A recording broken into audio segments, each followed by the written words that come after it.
Olá a todos, como é que vocês estão? Tudo bem?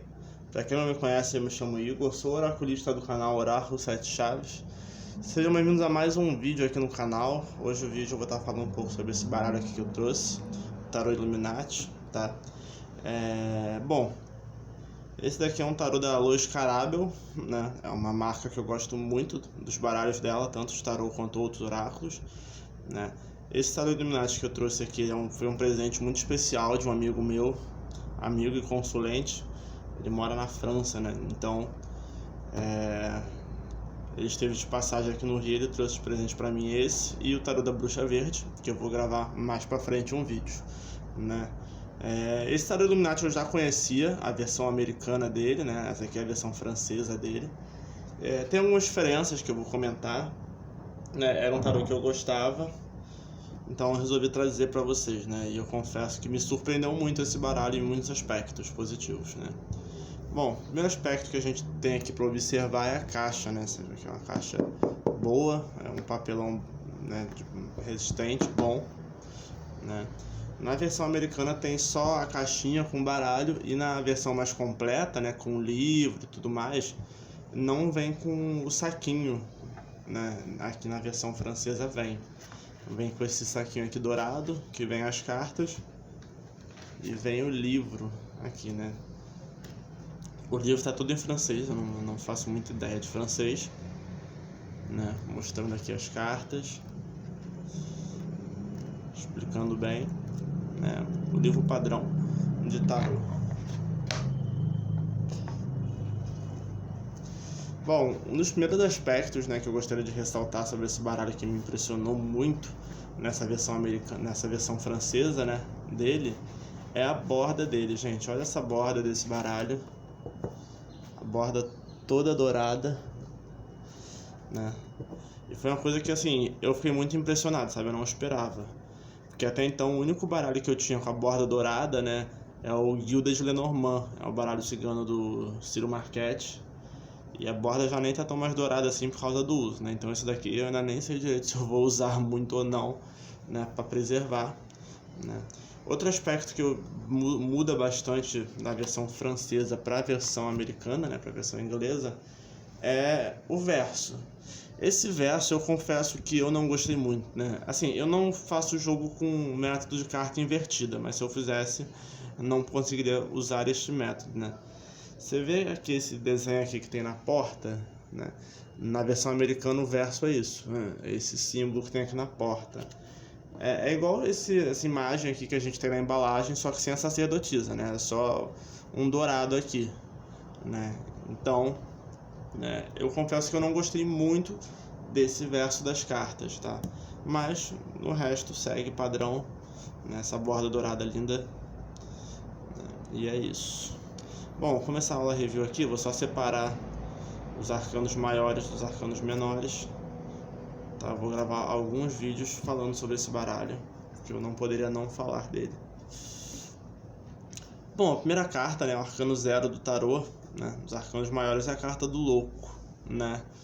E esse baralho, ele traz cores muito fortes, traz cores muito vibrantes, né?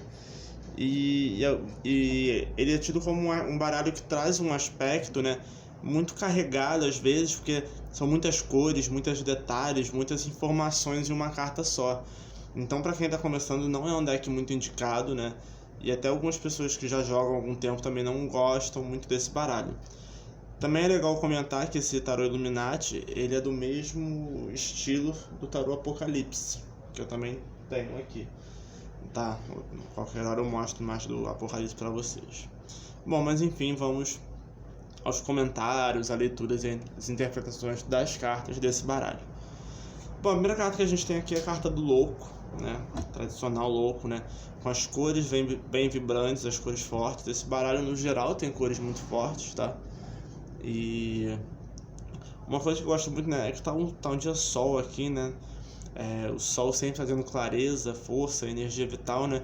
Então deixa muito claro que ele sabe muito bem o que ele quer fazer. Esse início de jornada que ele está buscando, né? Essa questão de se jogar, de ser jovem. Eu acho muito interessante que alguns baralhos tratam o louco, né, com o cachorrinho dele, com o cachorro como se estivesse evitando que ele caísse no penhasco, porque aqui tá ao contrário, né? O cachorro tá apoiado nele, né? Ele só tá com uma perna só ali.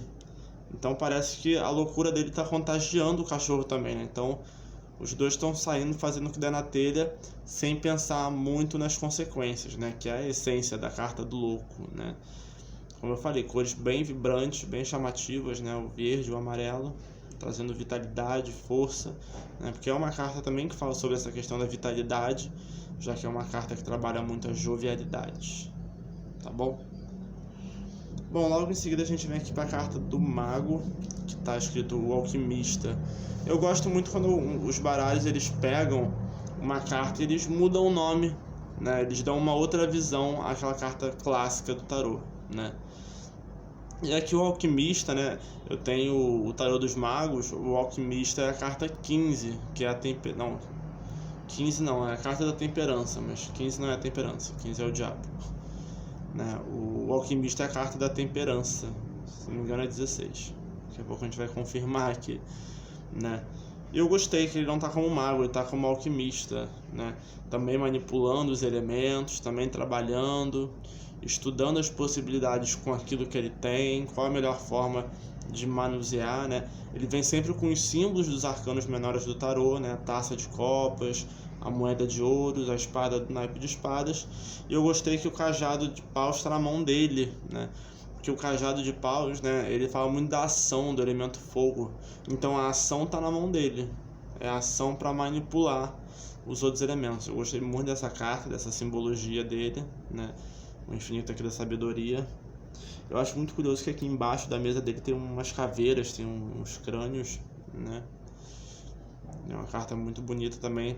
Esse vermelho, que é uma cor bem forte nele. Tá bom?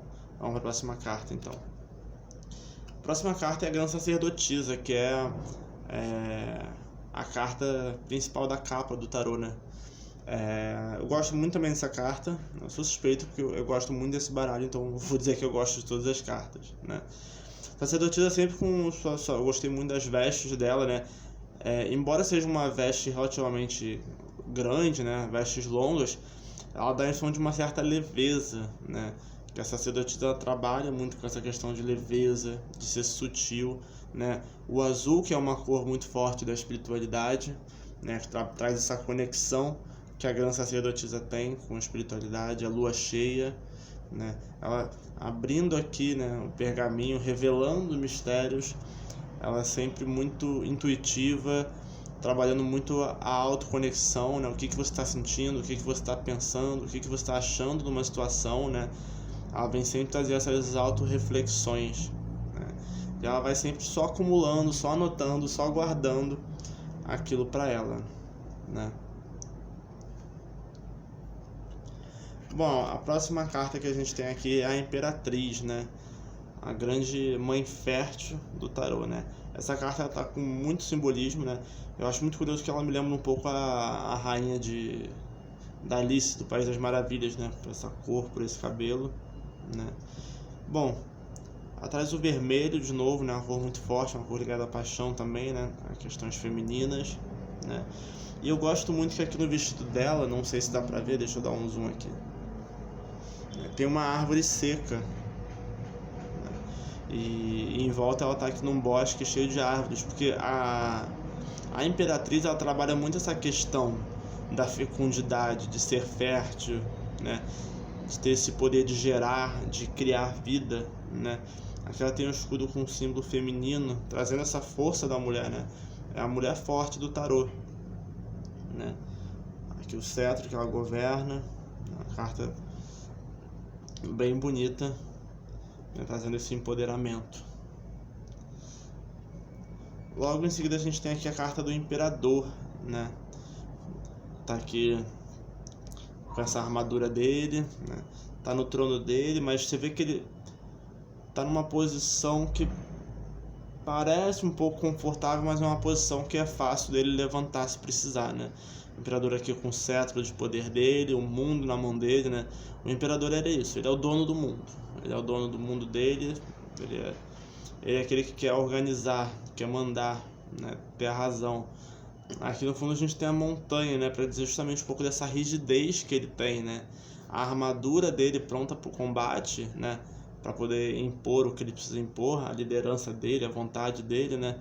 E também um pouco uma armadura relativamente impenetrável, justamente porque ele não é de se convencer fácil, ele não é muito de dialogar, de comentar, de debater.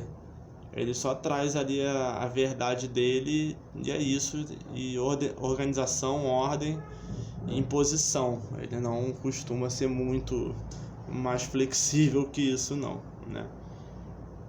Então também tá aí bonito. Eu acho curioso que esse trono dele, né, parece aqui que tem uma asa saindo dele, mas é do trono dele, né? Se eu fosse fazer uma leitura disso, eu diria justamente que é ligado ao naipe de espadas, né? Que é o racional, né? O imperador sempre muito racional, por isso que tem esse trono aqui que parece uma asa. Bom, próxima carta, o Hierofante, o Papa. Eu gosto muito dessa carta, né? O Papa, como a gente já sabe, ele é o grande professor, o grande mestre do tarô, né? É aquele que ensina, que prega, que traz os bons costumes, os bons ensinamentos, né? Aqui a gente tem de fato a carta de um bispo, né? Com a cruz, o cordeiro. Eu demorei um pouco para entender, mas olha que legal que eu gostei dessa carta. Aqui ele está com 2 padres que estão sendo ordenados, né? O padre, para ele ser padre, ele tem que passar por uma cerimônia chamada ordenação, né? Ele é ordenado padre. Então você vê, né, que o Papa, né, o Hierofante, o grão sacerdote, né, ele tem tão forte essa questão da conexão com o divino, de ensinar, né, de preparar, que ele já está passando, ele prepara as pessoas para mais à frente também serem professores, né? Olha que interessante isso. A mão aqui clássica, né, em alguns quadros de Jesus e outros quadros de místicos, né, que faz justamente a conexão do divino com o terreno, né? E eu gostei bastante dessa questão dele estar ordenando, né, fazendo a ordenação de 2 padres, justamente ele fazendo o legado dele, né? Porque o mestre, ele tem o seu legado.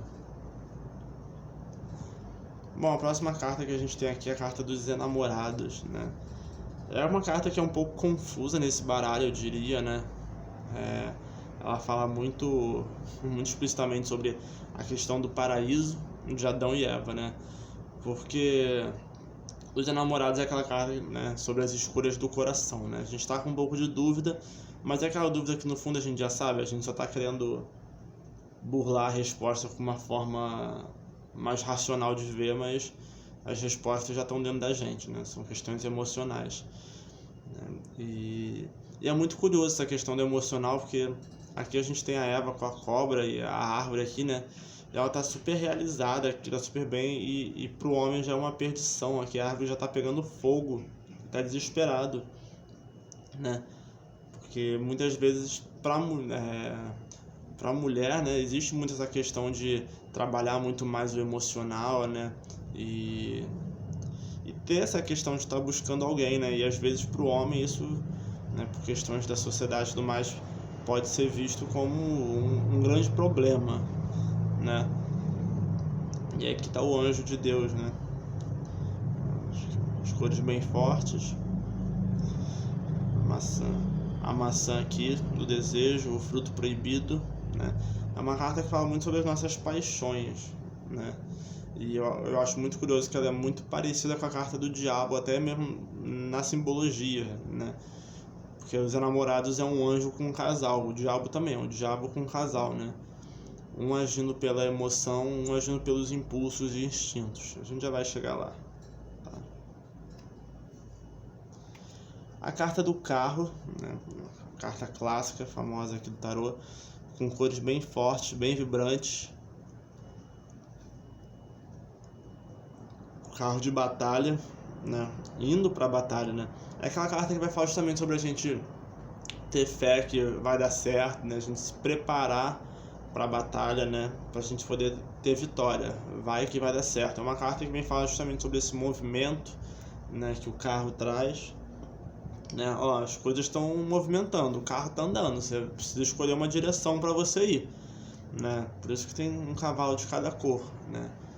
Cada um Você vai jogar mais para um lado, você vai jogar para o outro? Que direção que você quer ir, né? Onde é que está a sua batalha? E principalmente, como é que você se preparou para ir para essa batalha? O cavaleiro aqui com a armadura dele, justamente, como é que você se preparou para essa batalha?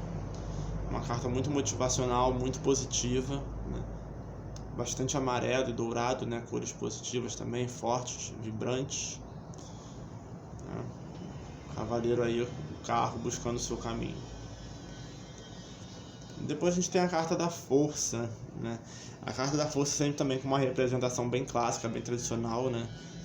98% dos baralhos de tarô vai ser essa mulher abraçando o leão, né? Como a gente já falou aqui antes, né? A força, ela traz essa questão do domínio que a gente tem sobre nossos impulsos, né? Nossos instintos às vezes, né? Segurar as coisas para não caírem, né? Aquele momento que a gente tem vontade de jogar tudo pro alto, chutar o balde. E aí vem, né, a força nessa mulher aqui domar esse leão que está aqui dentro da gente, né? Tanto a mulher quanto o leão, eles são representações de coisas que a gente tem na gente, né? O leão desse momento de explosão que a gente quer ter, e a mulher tendo essa força de domar esse leão, né? Não sendo mais forte que ele, mas sendo mais sutil, sendo um pouco mais racional que ele, né? E assim ela consegue acalmar esse leão aqui da força. A próxima carta que a gente tem é o eremita, né? Aquele que se recolhe, vai buscar a luz interior, né? Também uma carta com muita cor azul, né? Ligada à espiritualidade, à conexão, né? Ele aqui com a luz própria dele. A lua também, igual na sacerdotisa, né? Aqui tem bastante estrela, né? Eu gosto muito dessa questão da estrela, né? Porque ele se recolhe, ele vai para um lugar alto, né? Que são as montanhas, está frio, né? Não tem aquele calor do contato humano, então é muito isolado mesmo. No dó da montanha ele consegue ver as coisas de um outro ponto de vista, né? Ele fica ali sozinho, isolado, ele pode ver as estrelas para se orientar, né? Buscando a luz própria dele. O cajado dele também, que fala justamente sobre essa questão de se guiar, né? Assim como o hierofante, né? Os bispos têm aquele cajado de pastor justamente para se guiar, né? E é muito curioso que tem uma ligação muito forte da carta do eremita com o hierofante, né? Porque o hierofante é aquele que ele trabalha a luz dele para os outros, para aconselhar e para ajudar os outros. E o eremita não. Ele trabalha a luz dele para se ajudar, para se iluminar, né? Próxima carta, a roda da fortuna, né? Uma carta com muitos simbolismos, né? Diversos símbolos aqui, né? Símbolo dos 4 elementos, né? As direções, né? É aquela carta que fala muito sobre movimento também, sobre transitoriedade, né? Ela é uma carta muito dual, né? Se você me perguntar assim, é uma carta boa ou ruim? Toda carta ela tem um lado bom, ela tem um lado ruim, né? E essa é uma carta que ela fala assim, se uma coisa tá ruim agora, calma que as coisas vai mudar, vai ficar bom depois. Se a coisa tá boa e vem essa carta, ela fala assim, ó, aproveita agora, tira experiência, tira proveito, porque depois pode vir um período aí de seca aí na situação, as coisas podem desandar um pouco, diminuir o movimento, né? Então é uma carta bonita também, com bastante simbolismo, várias cores diferentes, né? Como eu falei, é um baralho que ele é tido como um baralho entre aspas, né? Carregado por ter muita informação, muito detalhe nas imagens, muitas cores, né? E tudo isso, né, às vezes confunde quem está interpretando a carta. Bom, a próxima carta que a gente tem aqui é a Justiça, né? Também veio num padrão bem clássico, né? A mulher aqui com a balança e com a espada, né? Fazendo as medidas, pesando as ações, pesando sentimentos, pesando os pensamentos para fazer os cortes, né? Ela pede muito que a gente busque o equilíbrio, né? Que a gente se esvazie um pouco de questões emocionais para a gente poder fazer um bom corte, um bom julgamento, né? Que é um momento que a gente também precisa refletir o que está acontecendo, por que está acontecendo do jeito que está, e o que a gente pode cortar para melhorar, né? Também cores, o branco aqui da paz, o vermelho trazendo força, né? O verde aqui também trazendo energia. Carta bem bonita. Depois a gente vai para a carta do enforcado, né? Aqui ele vem como o pendurado, né? E é uma das poucas cartas desse baralho que já tem umas cores mais escuras, né? O céu todo cinza aqui, ele amarrado, né? E a carta do enforcado é aquela carta que vai falar sobre a gente estar preso numa situação, né? Em alguns baralhos ele é chamado de o sacrificado, né? Porque também, né, a gente está preso a uma situação que ela é passageira, ela é momentânea, e às vezes a gente está preso nela por N motivos. Pode estar preso nela por questão de comodismo, por questão de medo de dar um próximo passo, né? E você vê que ele está de cabeça para baixo, então ele não está vendo direito a saída, como é que ele vai sair daqui, né? Ele pendurado de cabeça para baixo, do que ele está, provavelmente não vai conseguir sair daí, então ele precisaria estar de pé, né? Mudar essa posição dele para conseguir sair. E provavelmente, para a gente quebrar essa inércia, a gente precisa sacrificar alguma coisa, como eu falei, sacrificar o medo, sacrificar o comodismo, né? Então é uma carta que fala muito sobre a gente estar parado, né? Não estar conseguindo se mexer muito, sair do lugar. Pede um pouco de calma, que a gente tente avaliar de outras formas a situação e que a gente possa, né, fazer um sacrifício, provavelmente, né? Provavelmente ele vai pedir um sacrifício para sair dessa situação. Bom, chegamos à carta número 13 do tarô, né? A carta da morte. Uma carta muito temida, né? Eu gosto muito, né? Eu sou suspeita, eu gosto de coisas que... Não é que eu gosto de coisas que dão medo, mas que eu normalmente tenho medo, eu sou o tipo de pessoa que gosta de questionar por que dá medo, né? E mostra uma carta que dá um pouco de medo, né? Porque as pessoas logo associam a morte física mesmo, né? Ah, eu vou morrer, alguém vai morrer. E não, né? A morte ela sempre vem trazer mudança, finalização de ciclo, né? Um ciclo que está acabando. O ciclo que está acabando, chegou ao fim, né? Eu gosto muito que ele vem como um cavaleiro, né? Ou seja, ele vem, né? O cavaleiro, ele é... A gente tem os arcanos menores, né? É aquela carta que vem trazer mensagens, né? Então a morte como cavaleiro, ele vem trazer essa mensagem, ele vem anunciar essa finalização de ciclo, né? Que tá vindo. É uma carta essa específica, né? Tem uma simbologia um pouco forte, porque você vê que a morte aqui no cavalo tá andando em cima de um homem, que provavelmente tá morto, né? E eu acho muito curioso que essa carta, esse homem que tá aqui embaixo, ele lembra muito sobre, me lembra muito a carta do carro desse baralho, né? Falando justamente assim, ó, você vai pra batalha, você vai para as vitórias, né? Você vai trabalhar, você vai vencer, mas quando chegar a hora de uma coisa chegar ao fim, ela vai chegar, né? Não adianta ter a armadura que o fim chega, né? Então é uma carta muito reflexiva também, né? Tem um barco aqui que tá no... Não tem um rio, né? Tá em terra, né? Ou seja, me fala muito sobre uma ausência de emoções, de sentimentos, né? Muito parecido com a carta da justiça, no sentido de não estar trabalhando com emoções, né, para fazer o corte, para fazer o encerramento do ciclo necessário, né? E no fundo a gente repara que tem duas torres aqui, né? A torre que é a carta mais temida do tarô, mais até que a morte, né? Então é uma carta bonita, né? Forte o simbolismo dela, né? Algumas pessoas se chocam às vezes um pouco, né? Mas está aí a carta da morte. Depois da morte a gente tem a carta da temperança, né? Depois que a gente finaliza um ciclo, a gente precisa se reequilibrar, né? Se reestruturar. Ela vem com essas cores dourada e amarela, que eu vejo muito mais uma questão de esperança, né? Trazendo luz. Mas você vê que o branco ainda está um pouco fosco, então ainda está trazendo vida, né? Temperança trazendo o equilíbrio, a força, o recomeço, né? Pedindo calma. Um anjo aqui todo de branco. A água já está voltando a fluir, né? Lembrando, né, ainda mais aqui na carta da temperança, né, sempre que a gente vê o elemento água, a gente se liga a copas, né? Então são questões que falam muito sobre o emocional, tá? As duas taças aqui, né, equilibrando, né, o emocional de duas partes. A carta bem bonita também. Depois a gente tem a carta do diabo, né? Ah, eu confesso que eu não gostei muito dessa carta do diabo em si, né? Particularmente eu gosto do diabo mais padrão, sabe? Ele até tá meio padrão aqui, né? Com as patas de bode, né? Aquela figura do diabo católico, né? Vamos dizer assim, né?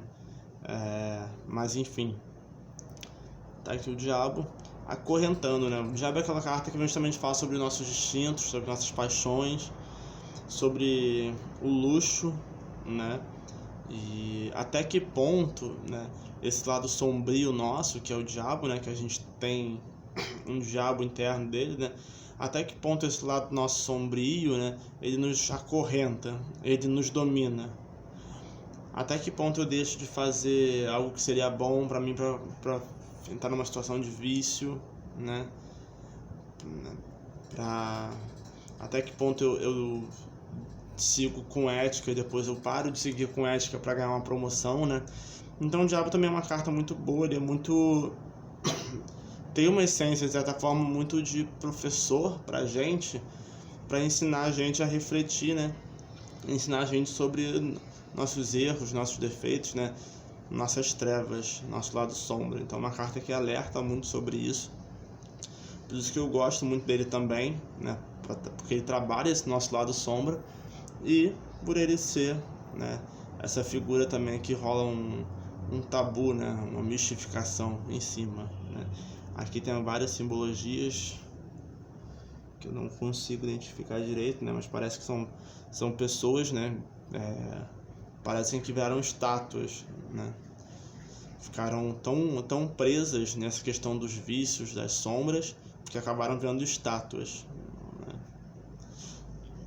Agora a gente chegou na carta mais temida do tarô, que é a carta da Torre, né? A carta da Torre é aquela carta que fala: se a sua construção não tiver bem erguida, ela vai cair, né? Tem aqui o raio caindo aqui na torre, né? A carta da torre ela é uma referência bíblica, né? A torre de Babel, né? Quando os homens quiseram construir uma torre para chegar aos céus e Deus destruiu ela, né? Então ela fala muito sobre também, né, cuidado com nossas ambições, né? Alvejar coisas mais altas que a gente pode só para impressionar, né? A gente está muito arriscado a tomar essa queda da torre, né? A torre é aquela que vem ruir, né? E ela vem assim, normalmente quando a gente não espera muito, né? E aquele fim, aquela finalização de ciclo, às vezes um pouco catastrófica, né? Uma tiragem sobre trabalho, por exemplo, né? A torre vai... tá tudo bem no meu trabalho, caiu a torre, daqui a pouco você vai ser demitido quando você menos espera, né? Por isso que ela tem esse temor, né? Mas é sempre bom lembrar, né, gente, que eu gosto sempre de pensar que a torre ela vai vir tirar aquilo que é falso, aquilo que não tá bem erguido de verdade, sabe? E que ela vai ser sempre uma oportunidade para um recomeço, né? Sempre que a gente fala de fim, a gente tem que pensar no recomeço. Porque às vezes a gente fica muito preso no fim que acabou e esquece que junto dele tá um recomeço que a gente não tá nem percebendo, né? Bom, depois da torre a gente tem a carta da estrela. A carta da estrela vai justamente curar a gente dessa queda, dessa pancada que a torre deu na gente, né? É uma carta que fala sobre cura, sobre a gente sonhar, sobre a gente poder se permitir novas coisas, novos projetos, novos planos, né? É a estrela que a gente faz um pedido, né? A gente vê uma estrela no céu e faz um desejo. Então, a carta da estrela trabalha muito isso, né? De você poder desejar, de você poder sonhar, de você se curar, se equilibrar, né? A carta que fala muito da esperança também. É uma carta muito bonita, né? Muito terapêutica, vamos dizer assim. Depois da estrela a gente tem a famosa carta da lua também, né? A carta da lua sempre trazendo as suas complicações, né? Eu gosto que essa lua ela é quase que um eclipse, né? A lua tá tampando o sol. Você vê que aqui os raios do sol estão aqui atrás, mas a lua tá tampando. E tem as duas torres que estavam lá na carta da morte presente, né? O cachorro e o lobo, né, que são simbolismos, né? E o que a carta da Lua ela vai falar? A carta da Lua ela vai falar muito sobre as ilusões, né? Sobre a gente não estar enxergando as coisas direito, porque tá de noite, né? A Lua tá tapando o Sol aqui nessa carta, né? Então a gente não tá vendo as coisas com clareza. É uma carta que fala pra gente tomar muito cuidado com as ações que a gente vai tomar, né? Cuidado, porque nessa ausência de luz, as coisas não estarem claras, para você não confundir o cachorro com o lobo. É isso que a carta da Lua fala muito, né? Para tomar cuidado com as ilusões, né? A carta fala muito também sobre ilusões. Às vezes a gente está vendo uma coisa crente que é ela e não é. Então ela é uma carta que ela vem trazer muito esse alerta. Pra tomar cuidado com as atitudes, com as ações, né? O que você está planejando fazer. Não é o melhor momento de tomar ações, né? É o momento da gente ficar assim, próximo da sacerdotisa, né? Ali quietinha, refletindo, intuindo, né? Que é um momento que as coisas não vão estar tão óbvias quanto parecem. E depois que a Lua sai, a gente vem o Sol, né? O Sol que é tido como a carta mais positiva do tarô, né? Vem trazer luz, força, clareza, um renascer, né? Novas esperanças, um novo dia que raiou, né? Cavalo branco aqui trazendo as esperanças também, emoção.